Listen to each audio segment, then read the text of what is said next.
وَلَقَدْ قَالَ لَهُمْ هَارُونُ مِنْ قَبْلُ يَا قَوْمِ إِنَّمَا فُتِنْتُمْ بِهِ وَإِنَّ رَبَّكُمُ الرَّحْمَنُ فَاتَّبِعُونِي وَأَطِيعُوا أَمْرِي قَالُوا لَن نَّبْرَحَ عَلَيْهِ عَاكِفِينَ حَتَّى يَرْجِعَ إِلَيْنَا مُوسَىٰ قَالَ يَا هَارُونُ مَا مَنَعَكَ إِذْ رَأَيْتَهُمْ ضَلُّوا أَلَّا تَتَّبِعَنِي أَفَعَصَيْتَ أَمْرِي قَالَ يَا ابْنَ أُمَّ لَا تَأْخُذْ بِلِحْيَتِي وَلَا بِرَأْسِي إِنِّي خَشِيتُ أَن تَقُولَ فَرَّقْتَ بين بني إسرائيل ولم تركب قولي قال فما خطبك يا سامري قال بصرت بما لم يبصروا به فقبضت قبضة من أثر الرسول فنبذتها وكذلك سولت لي نفسي قال فاذهب إن لك في الحياة أن تقول لا مساس وإن لك موعدا لن تخلفه وانظر إلى إلهك الذي ظلت عليه عاكفا لنحرقنه ثم لننسفنه في اليم نسفا إنما إلهكم الله الذي لا إله إلا هو وسع كل شيء علما كذلك نقص عليك من أنباء ما قد سبق وقد آتيناك من لدنا ذكرا من أعرض عنه فإنه يحمل يوم القيامة وزرا خالدين فيه فساء لهم يوم القيامة هم لا يوم ينفخ في الصور ويحشر المجرمين يومئذ زرقا يتخافتون بينهم إن لبثتم إلا عشرا نحن أعلم ما يقولون إن يقول أمثلهم طريقة إن لبثتم إلا يوما وَلَقَدْ قَالَ لَهُمْ هَارُونُ مِنْ قَبْلُ يَا قَوْمِ إِنَّمَا فُتِنْتُمْ بِهِ وَإِنَّ رَبَّكُمُ الرَّحْمَنُ فَاتَّبِعُونِي وَأَطِيعُوا أَمْرِي وَلَقَدْ قَالَ تحقیق کہا لَهُمْ ان سے ہارون من قبل اس سے پہلے یا قومی اے میری قوم انما اس کے سوا نہیں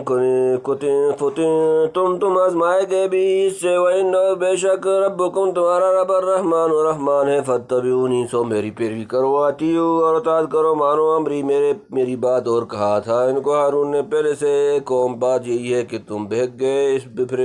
اس بچھڑے سے اور تمہارا رب تو رحمان ہے سو میری راہ چلو اور مانو بات میری یعنی حضرت ہارون نرمی سے زبانی فرمائش کر چکے تھے کہ جس بچھڑے پر تم مفتون ہو رہے ہو وہ خدا نہیں ہو سکتا تمہارا پروردگار اکیلا رحمان ہے جس نے اب تک خیال کرو کس قدر رحمتوں کی بارش تم پر کی ہے اسے چھوڑ کر کدھر جا رہے ہو میں موسیٰ کا جانشین ہوں اور خود نبی ہوں اگر اپنا بھلا چاہتے ہو تو لازم ہے کہ میری راہ چلو اور میری بات مانو سامری کے اغوا میں مت آؤ قالوا لن نبرح علیہ عاکفین حتی یرجع الینا موسیٰ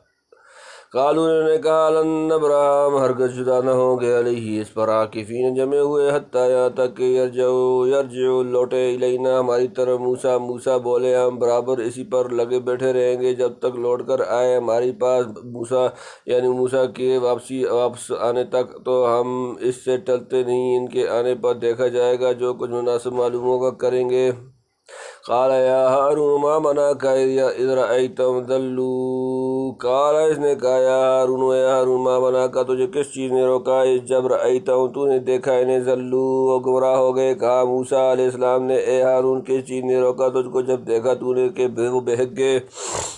الا تتبعانی فعصیت امری الا تتبعانی کیوں نہ پیروی کی تم نے میری فعصیت تو نے نافرمانی کی امری میرا یہ حکم کیا کہ تو میرے پیچھے نہ آیا کیا تو نے رد کیا میرا حکم یعنی تم کو اپنا خلیفہ بنا کر اور حکم کر کے گیا تھا کہ میری غیبت میں ان کی اصلاح کرنا اور مفسدین کے راستے پر نہ چلنا پھر تم نے کیا اصلاح کی کیوں اپنے موافقین کو ساتھ لے کر ان گوشالہ پرستوں کا سختی سے مقابلہ نہ کیا اگر یہ نہ ہو سکتا تھا تو ان سے منقطع ہو کر میرے پاس کیوں نہیں چلے آئے غرض تم نے ایسی شدید گمراہی کو دیکھ کر میرے طریقہ کار کی پیروی کیوں نہیں کی قال يا ابن أم لا تأخذ بلحيتي ولا براسي إني خشيت أن تقول فرقت بين بني إسرائيل ولم ترقب قولي قال اس نے کہا یا ابن اے میری ماں میرے ماں باپ، میرے ماں جائے، لا تاخذ نہ پکڑیں بلحیتی مجھے داڑھی سے، ولا براسی اور نہ سر سے، انی بے شک میں خشیتو ڈرا، ان تقولا کہ تم کہو گے، فرقتا تو نے تفرقہ ڈال دیا، بین درمیان بنی اسرائیل اور لم ترکب نہ خیال رکھا قولی میری بات، وہ بولا اے میری ماں کے جنے نہ پکڑ میری داڑھی اور نہ سر میں ڈرا کہ تو کہے گا پھوڑ ڈال دی تو نے بنی اسرائیل میں، اور یاد نہ رکھی میری بات۔ حضرت موسیٰ علیہ السلام نے فتح جوش میں ہارون علیہ السلام کی داڑھی اور سر کے بال پکڑ لیے تھے۔ اس کی مفصل بات سورہ اعراف کے فوائد میں گزر چکی ہے۔ یعنی میرے سمجھ میں یہی آیا کہ تمہارے آنے کا انتظار کرنا اس سے بہتر ہے کہ تمہارے پیچھے کوئی ایسا کام کروں جس سے بنی اسرائیل میں پھوٹ پڑ جائے، کیونکہ ظاہر ہے اگر مقابلہ انقطاع ہوتا تو کچھ لوگ میرے ساتھ ہوتے اور بہت سے مخالف رہتے۔ مجھے ڈر ہوا کہ تم آ کر یہ الزام نہ دو کہ میرا انتظار کیوں نہ کیا اور قوم میں ایسا تفرقہ کیوں ڈال دیا۔ حضرت شاہ صاحب لکھتے ہیں کہ چلتے وقت موسیٰ ہارون کو نصیحت کر گئے تھے کہ سب کو متفق رکھیو، اس لیے انہوں نے بچڑا پوجنے والوں کا مقابلہ نہ کیا، زبان سے البتہ سمجھایا، وہ نہ سمجھے بلکہ ان کے قتل پر تیار ہونے لگے۔ وَقَعَدُوا يَقْتُلُونَنِي قال فما خطبک یا سامری، قال اس نے کہا فما پس کس کیا خطبک تیرا حال یا سامری، اے سامری، کہا موسیٰ نے اب تیری کیا حقیقت ہے اے سامری۔ ادھر سے فارغ ہو کر موسیٰ علیہ السلام نے سامری کو ڈانٹ پلائی اور فرمایا کہ اب تو اپنی حقیقت بیان کر، یہ حرکت تو نے کس وجہ سے کی اور کیا اسباب پیش آئے کہ بنی اسرائیل تیری طرف جھک پڑے۔ قال بصرت بما لم يبصروا به فقبضت قبضة من اثر الرسول فنبذتها وكذلك سولت لي نفسي۔ قال وہ بولا بصورت میں نے دیکھا، بما وہ جو کہ لم يبصروا انہوں نے نہ دیکھا، بھی اس کو، فقبضت پس میں نے مٹھی بھر لی، قبضتاً ایک مٹھی، من سے اثر الرسول فرشتے کا نقش قدم، فنبذتها تو میں نے وہ ڈال دی، وکذالک اور اسی طرح، سولت پھسلا لی مجھے نفسی میرا نفس، بولا میں نے دیکھا لیا جو انہوں نے نہ دیکھا، پھر بھر لی میں نے ایک مٹھی پاؤں کے نیچے سے اس بھیجے ہوئے کہ پھر میں نے وہی ڈال دی اور یہی صلاح دی مجھ کو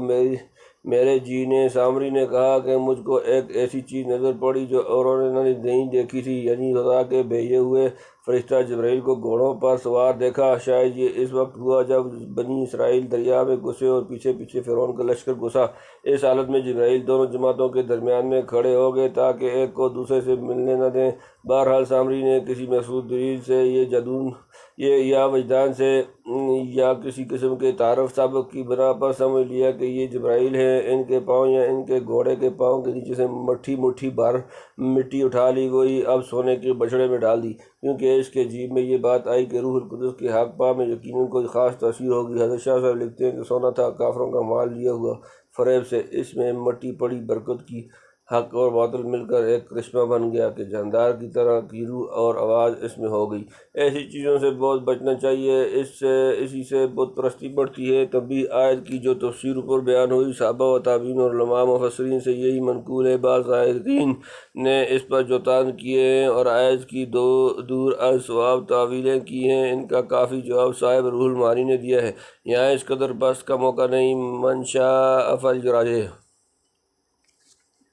قال فذهبا وإن لك في الحياة أن تقول لا مساس إن لك موعدا لن تخلفه وانظر إلى إلهك الذي ظلت عليه عاكفا لنهلكنه ثم لننسفنه في اليم نسفا۔ قال اس نے کہا فذهب پس تو جا، فإن لك بشک تیرے لیے فی الحیات زندگی میں، ان کہ تقولا تو کہے، لا نہ، مساسا چھونا، ہاتھ لگانا، وإن اور بے شک لک تیرے لیے، موعداً ایک وقت مقرر، لن تخلفہ رہ گزر تجھ سے خلاف نہ ہوگا۔ وانظر اور دیکھ، الی طرف، الہی کا اپنے معبود، الذی وہ جس نے، ظلتا تو رہتا تھا، علیہ اس پر، عاکفاً جمع ہوا، لنحرقنہ ہم اسے البتہ جلائیں گے، ثم لننسفنہ پھر البتہ اسے بکھیر دیں گے، فی الیم دریا میں، نسفاً اڑا کر۔ کہا موسیٰ نے دور ہو تیرے لیے زندگی بھر تو اتنی سزا ہے کہ کہا کرے مت چھیڑو، اور تیرے واسطے ایک ایک وعدہ ہے وہ ہرگز تجھ سے خلاف نہ ہوگا، اور دیکھ اپنے معبود کو جس پر تمام دن تو متکف رہتا تھا، ہم اس کو جلا دیں گے پھر بکھیر دیں گے دریا میں اڑا کر، یعنی مجھے ہاتھ مت لگاؤ، مجھ سے رضا رہو، چونکہ اس نے بچڑے کا ڈھونگ بنایا تھا حب جا و ریاست سے کہ لوگ اس کے ساتھ ہوں اور سردار مانے، اس کے مناسب سزا ملی کہ کوئی پاس نہ پھٹکے، جو قریب جائے وہ خود دور ہو رہنے کی ہدایت کر دے، اور دنیا میں بالکل ایک ذلیل اچھوت اور وحشی جانور کی طرح زندگی گزارے۔ حضرت شاہ صاحب لکھتے ہیں کہ دنیا میں اس کو یہی سزا ملی کہ لشکر بنی اسرائیل سے باہر الگ رہتا، اگر وہ کسی سے ملتا یا کوئی اس سے تو دونوں کو تپ چڑھتی، اسی لیے لوگوں کو دور دور کرتا اور یہ دور دور کرتا۔ اور یہ جو فرمایا کہ ایک وعدہ ہے جو خلاف نہ ہوگا، شاید مراد عذاب آخرت ہے، اور شاید دجال کا نکلنا، وہ بھی یہود میں سامری کے فساد کی تکمیل کرے گا۔ جیسے ہمارے پیغمبر مال بانٹتے ہیں، ایک شخص نے کہا انصاف سے بانٹو، فرمایا اس کی جنس کے لوگ نکلیں گے، وہ خارجی نکلے کہ اپنے پیشواؤں پر لگے اعتراض پکڑنے، جو کوئی دین کی پیشواؤں پر تان کرے ایسا ہی ہے، یعنی تیری سزا تو یہ ہوئی۔ اب تیرے جھوٹے معبود کی کلی بھی کھولے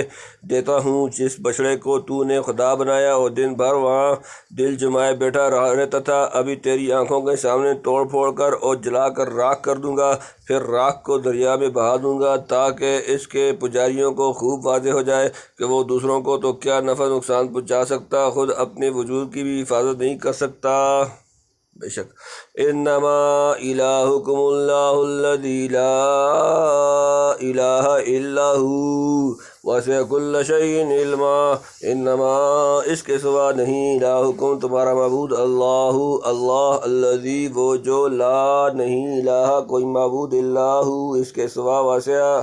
اسی محیط ہے، کل شیء ہر شے، علما علم۔ تمہارا معبود تو وہی اللہ ہے جس کے سوا کسی کی بندگی نہیں، سب چیز سما گئی ہے اس کے علم میں۔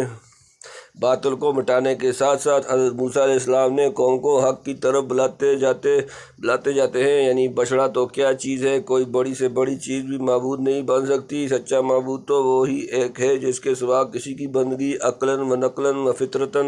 روا نہیں، اور جس کا لامحدود علم ذرہ ذرہ کو محیط ہے۔ کذالک نقص علیک من انباء ما قد سبق وقد آتیناک من لدنا ذکرا، کذالک اسی طرح نقص ہم بیان کرتے ہیں علیک تجھ پر سے، من سے انباء خبریں اخبار، ما جو قد سبق گزر چکا، وقد آتیناک اور تحقیق ہم نے تمہیں دیا، من لدنا اپنے پاس سے، ذکرن کتاب نصیحت۔ یوں سناتے ہیں ہم تجھ کو ان کے احوال جو پہلے گزر چکے، اور ہم نے دی تجھ کو اپنے پاس سے پڑھنے کی کتاب، یعنی موسیٰ و فرعون کی طرح، اور بہت سے گزشتہ اقوام۔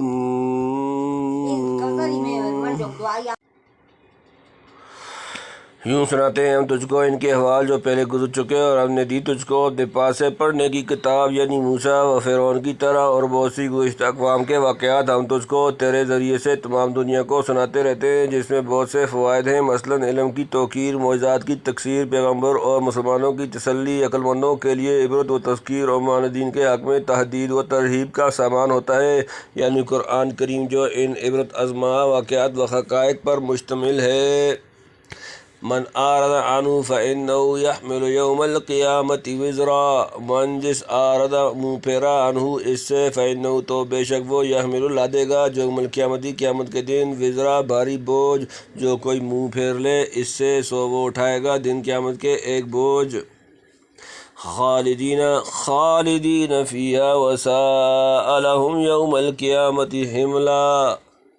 خالدین وہ ہمیشہ رہیں گے، فیہ اس میں، وساء اور برا ہے، لہم ان کے لیے، یوم القیامتی قیامت کے دن، حملاً بوجھ، صدا رہیں گے اس میں، اور برا ہے ان پر قیامت میں وہ بوجھ اٹھانے کا، یعنی اعراض و تکذیب سے جو گناہوں کا بوجھ قیامت کے دن ان پر لد جائے گا، کبھی ہلکا نہ ہوگا، ہمیشہ اس کے نیچے دبے رہیں گے، پھر اس کا اٹھانا کوئی ہنسی کھیل نہیں، جب اٹھائیں گے تو پتہ چلے گا کیسے برے اور سخت بوجھ کے نیچے دبائے گئے ہیں۔ یوم ینفخ فی الصور ونحشر المجرمین یومئذ زرقا، یوم جس دن ینفخ پھونک ماری جائے گی، فی الصور سور میں، ونحشر اور ہم اکٹھا کریں گے، المجرمین مجرموں کو، یومئذ اس دن، زرقا نیلی آنکھیں، جس دن پھونکیں گے سور میں اور گھیر لائیں گے ہم گناہ گاروں کو، اس دن نیلی آنکھیں یعنی معاشر میں لائے جانے کے وقت اندھے ہوں گے، یا شاید یوں ہی آنکھیں نیلی ہوں بدنمائی کے واسطے۔ بہرحال اگر پہلے معنی لیے جائیں تو یہ ایک خاص وقت کا ذکر ہے، پھر آنکھیں کھول دی جائیں گی تاکہ دوزخ وغیرہ کو دیکھ سکیں۔ وَرَأَى الْمُجْرِمُونَ النَّارَ فَظَنُّوا أَنَّهُمْ مُوَاقِعُوهَا وَلَمْ يَجِدُوا عَنْهَا مَصْرِفًا۔ سورہ نمبر 18 سورۃ الکہف آیت نمبر 53۔ اسمع بہم وابصر یوم یاتوننا لیکن الظالمون اليوم فی ضلال مبین۔ سورہ نمبر 19 سورۃ المریم آیت نمبر 38۔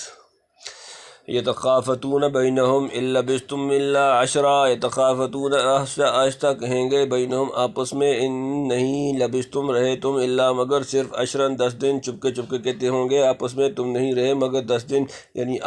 آخرت کا طول اور وہاں گہولناک احوال کی شدت کو دیکھ کر دنیا میں یا قبر میں رہنا اتنا کم نظر آئے گا کہ گویا ہفتہ عشرہ سے زیادہ نہیں رہے، بڑی جلدی دنیا ختم ہو گئی، یہاں کے مزے اور لمبی چوڑی امیدیں سب بھول جائیں گے، بےہودہ عمر ضائع کرنے پر ندامت ہوگی، یا شاید معذرت کے طور پر ایسا کہیں گے یعنی دنیا میں بہت ہی کم ٹھہرنا ہوا، موقع نہ ملا کہ آخرت کے لیے کچھ سامان کرے، جیسے دوسری جگہ فرمایا وَيَوْمَ تَقُومُ السَّاعَةُ يُقْسِمُ الْمُجْرِمُونَ مَا لَبِثُوا غَيْرَ سَاعَةٍ كَذَلِكَ كَانُوا يُؤْفَكُونَ۔ سورہ نمبر 30 سورۃ الروم آیت نمبر 55۔